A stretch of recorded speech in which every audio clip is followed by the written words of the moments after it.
नमस्कार मित्रांनो. तर आज आहे 27th ऑफ ऑगस्ट आणि स्वागत आहे तुमचं फुल टाईम ट्रेडिंगच्या डे 34 मध्ये. तर चला बघूयात आज आपण बँक निफ्टीमध्ये कसं ट्रेड केलं.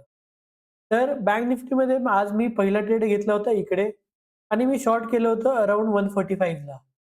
ट्रेडिंग आयडिया अशी होती, की शार्प फॉल आला होता बँक निफ्टीमध्ये आणि हे व्ही शेप रिकव्हरी होती.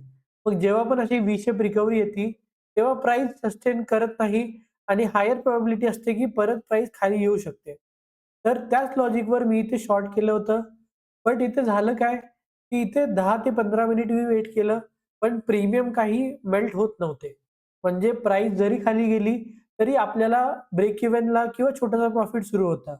सो 10-15 मिनिटानंतर मी एक्झिट केलं या ट्रेडमध्ये, जी की माझी चूक झाली आणि ज्याच्यामध्ये आपण छोटासा प्रॉफिट घेऊन बाहेर निघालो. पुढे जाऊन हा ट्रेड खूप चांगला चालला आणि आपण याच्यामध्ये चांगला प्रॉफिट केला असता.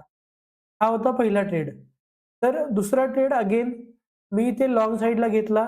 आता याच्यामागे लॉजिक असं होतं, की जर 30 मिनिट्स बघायला गेलं, तर 30 मिनिट्सवर तुम्ही बघू शकता, की या फॉल नंतरनं जी व्ही शेप रिकव्हरी आली आहे, ती खूप स्ट्राँग कॅन्डलनी आली आहे. म्हणजे बायर्स खूप या लेव्हलला स्ट्राँग आहेत, हे असं इंडिकेट करतं. मग माझी ट्रेडिंग आयडिया अशी होती, की प्राइस जर इथपर्यंत अगेन रिट्रेस झाली, तर मी इथे कुठेतरी लाँग साइडला ट्रेड बघेल.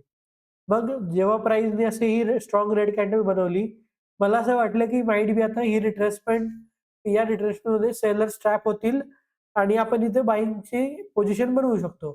तर त्याच लॉजिकने मी इथे लाँग ट्रेड घेतला होता. पण याच्यामध्ये अगेन आपला स्टॉप लॉस हिट झाला आणि याच्यामध्ये आपण लॉस बुक केला. तर आजचे हे आहेत पोझिशन्स.